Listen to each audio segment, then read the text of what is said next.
Hi everybody, welcome back to my channel. If you are new here, welcome. My name is Stephanie, and today we are going to talk about the Westknits MKAL for 2024. I finished this up yesterday. Today is December 30th, so my goal was to finish this before the new year. And we did. So we are going to talk about it. I have lots of notes. We're going to go pretty much section by section and talk about the different stitches. And at the end, we'll kind of wrap up what I thought of the pattern as a whole. This is kind of going to be like a pattern review video. So I am going to show you just a few clips of me finishing up this shawl. And then when we come back, we'll start talking about section by section what I thought of it. And then we'll just wrap things up at the end. So I will see you here in a minute and we'll talk about section 1.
Okay, so we got this all blocked out and it is going to grow quite a bit once it is completely blocked out, but I am excited to see. I was getting a little worried because this was getting a little like wrinkly, but I think I stretched it out and I think it's gonna block out really nice. So that's what we're looking like, and we will check back in the morning.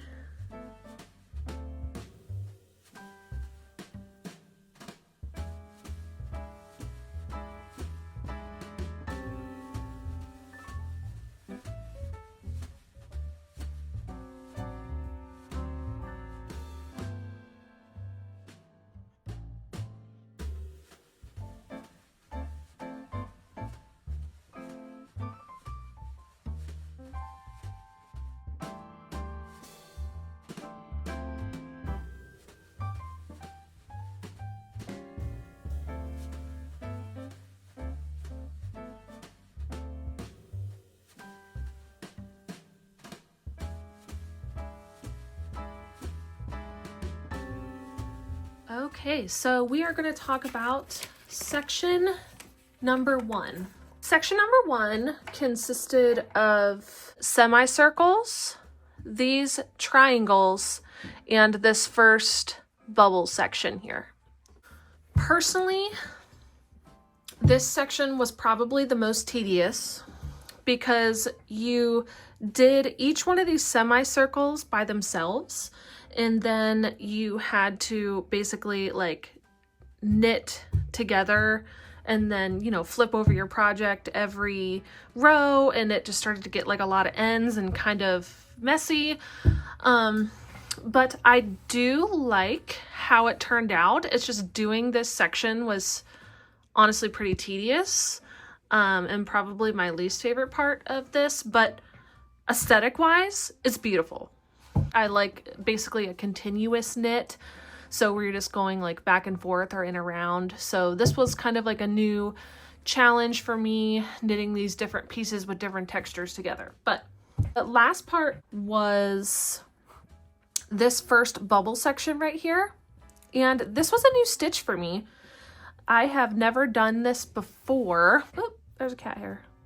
It's kind of unavoidable in my house, but as you can see, I'm pretty sure I did this first bubble section wrong, but this shawl is for me, so I'm not worried about the imperfections, which section 2 has quite a bit. But anyway, back to section 1. This section was really, really easy. Basically, it was just like a few rows of this back and forth stockinette stitch, and then we switched back to our main color and grabbed a stitch. I won't go too much into detail because this is a paid pattern, but if you just YouTube how to do the bubble stitch, basically, I mean, you can probably find free tutorials, but since I did pay for this pattern, I don't want to go like too crazy. But you basically went down a few stitches and grabbed from this piece here and then brought it up, so it kind of gives it this like puffed out effect, like a bubble. So I liked this technique. It was a new technique for me, and I have seen, ever since doing this, I have actually seen quite a few projects that were really, really cute, like hats and such, that do this same bubble technique. But I think what I had done was I didn't go down far enough, because you shouldn't see this stitch right here, this gray stitch. I should have went down one more stitch. So I did that a few times, and this one's kind of a little loose, but overall, when you zoom out, I mean, it looks fine. My favorite part about this section was these semicircles too, because I have never done a knit semicircle before, and I thought it was unique when it comes to its texture. That is section number 1.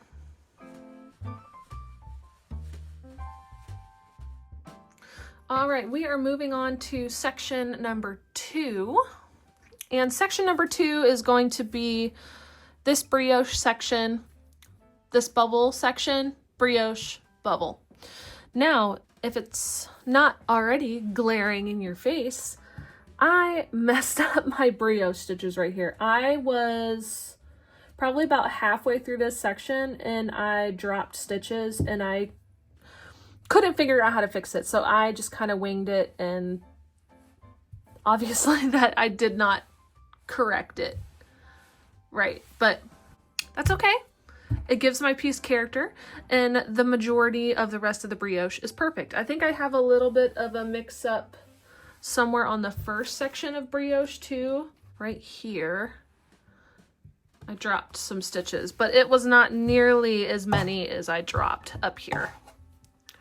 So when it comes to section 2, Stephen West basically gave you 2 options. So you could either do this brioche section, or you could do an eyelet section.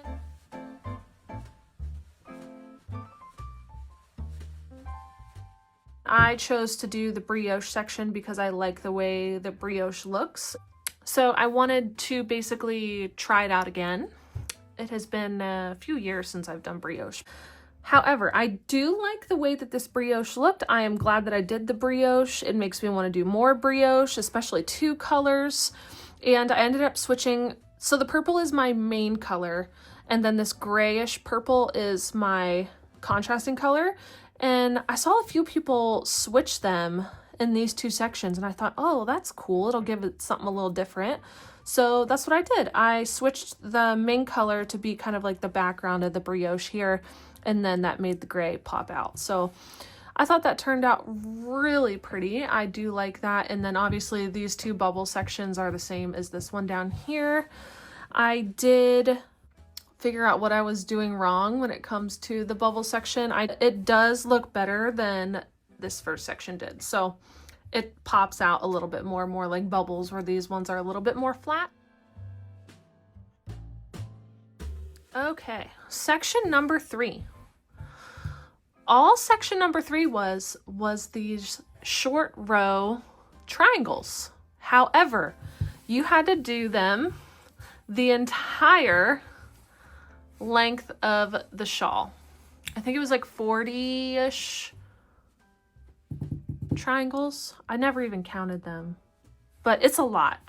But personally, I did not mind them, and this ended up being my favorite section of the whole shawl because it honestly became like mindless knitting to me.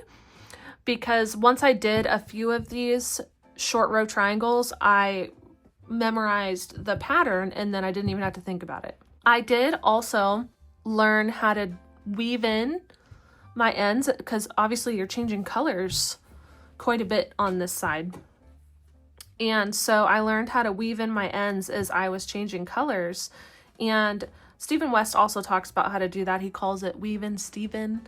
And it's a really cool technique and makes it so you don't have to sew in ends, because I absolutely hate sewing in ends. And I think I share that opinion with many of you if you're watching this. This section for me took the longest, only because when I started this section, I had a lot going on. I had my son's birthday, we were traveling, and my parents were coming into town and whatnot. So this section took me the longest, but this was a great mindless section to take in the car, or when we were slow at work, I would get this out and do a triangle or two. This became mindless knitting to me, almost like, you know, how stockinette sometimes becomes mindless knitting. It's nice, but I think that this made a very unique border. When I blocked it, I tried to kind of point the edges a little bit. They did a little, but I thought that it just turned out really, really nice. And I'll insert a full view picture so you can see the entire shawl with all of these triangles all down the edge. I just think it gives it a little extra, like, something to the edge. I don't even know what it would be. It's just, it's pretty, and I love this section. It is my favorite of the entire shawl.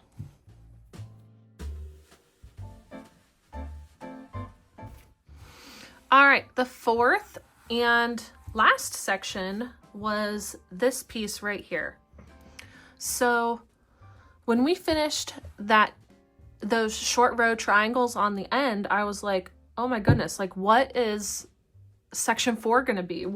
This shawl is already like a really good size. I was like, where are we gonna put another section? And then when I saw the clue come out, I was like, okay, that's cool. It was new techniques that I had never done before. I have never done this technique before. I've never done these stitches, these little bobble stitches before. So I told myself this is going to be a learning experience section, but it actually turned out to be pretty easy, to be honest. These bobble stitches are basically just knitting 3 together through the back loop, and then these are actually not as complicated as they look. It's actually just slip stitching in knitting, alternating rows. When I looked at these, all I saw was rectangles. And then everybody, was talking about, oh, the triangle sections. I'm like, where are the triangles? What are you talking about? And after I finished mine, I realized, I was like, okay, oh yeah, this is slip stitch triangle and this is garter stitch triangle. But for the longest time, for people that have finished it before I did, all I saw half squares here, but now I can't unsee my triangles. But that section was pretty straightforward, pretty easy. And then this section was also straightforward and easy. The one thing about this fourth and last section is you need to keep track of your stitches. So it's very important to double count, triple count, make sure you have the correct number of stitches, because if you don't, it's going to start buckling, because you're doing a gradual decrease, but then you have eventually a row where you like decrease every other stitch and it can get tight. And you also have to watch your tension on this section. I have a problem with a really tight tension. For section number 4, make sure you count your stitches, triple check yourself, and watch your tension. If you are a tight knitter, try to loosen up a little bit. But other than that, this section did block out really, really nice. And I do have like a little bit of like puckering, but I don't think it's bad, because I think it's doing that because it's slip stitches next to garter stitches. So I think it's kind of like making it like pop out a little bit and kind of giving it a different look. So you can see the different triangles instead of the half squares that I was seeing before for some reason. But like this section, you can definitely see these are triangles here. This section would probably be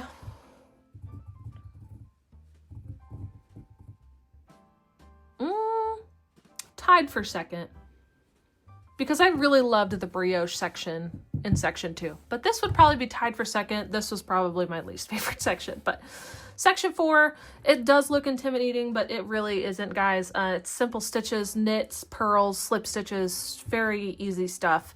The main thing is keep track of your number of stitches on this section. Overall, when it comes to this shawl, this was definitely a challenge for me. Not that it was extraordinarily difficult, because it wasn't. It just had a lot of techniques all in one project, which I am not used to. Each section was completely different in this project, which tested my knitting skills, and I am happy about that, because I now want to do more with this bubble stitch. I want to do more brioche. I want to do more of this, and I want to just do these techniques all over again. New techniques that I learned was these slip stitch triangles here. I have never done that before. And then these bobble stitches here, I've never done that. I have never connected as I was knitting. I have never done these bubble stitches here. And the only short rows I've ever really done were on sock heels. So I would say this was a new technique for me. So overall, this shawl tested my knitting skills for sure. It was a good refresher on brioche, and also makes me want to maybe knit a brioche hat or something. I want to do another brioche project. What would I do different? So first thing I would do different was I would probably choose more contrasting colors. So this was just sock yarn that I had that I thought was really pretty. I'm a sucker for purple, and I just thought the purple and gray looked great together. However, if I had to start over, I would pick more contrasting colors that weren't in the same like family, because this is like a cool toned purple and this is like a cool toned gray. So I would want something that's more contrasting but still is cohesive, if that makes sense. Would I do this pattern again? To be honest, no.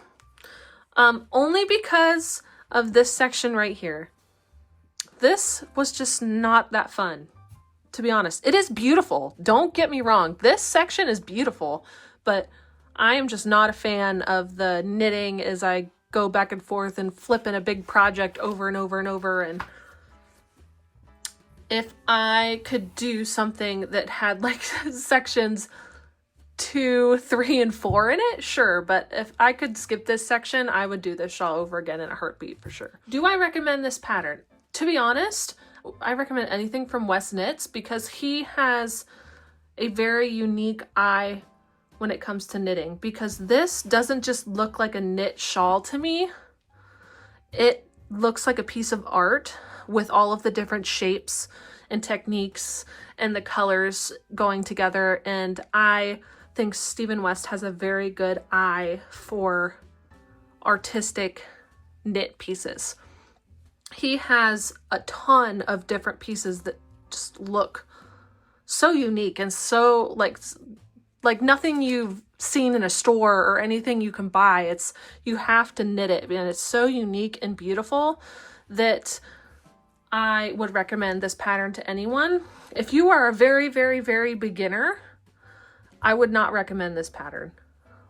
Hone in on your knitting skills first and learn these different techniques, but do them in something that doesn't have as much going on before you try to tackle this, because this is a lot. Last thing I will say is Stephen West has a lot of great resources, not only on his website. He has amazing tutorials when it comes to not just these shawls, but any project that he makes. any of these stitches. Like, you can find tutorials for all of these techniques on his YouTube channel. And so he is a great teacher. I had to watch each section's YouTube video, and he is really good at thoroughly explaining how to do these techniques. And he also not only shows you how to do the continental knitting, which is what I do, but he shows you the English knitting version too. So if you're an English knitter and you're learning these new techniques, he shows you how to do it both ways. So we are going to end this YouTube video, guys. And if you enjoyed this one, please do the YouTube things right here. Consider subscribing to the channel. It helps me out tremendously. And also liking and commenting on the video helps push this video out to more crafty friends. Have a great rest of 2024. It is December 30th and tomorrow is New Year's Eve. So I will see you in 2025. Bye, guys.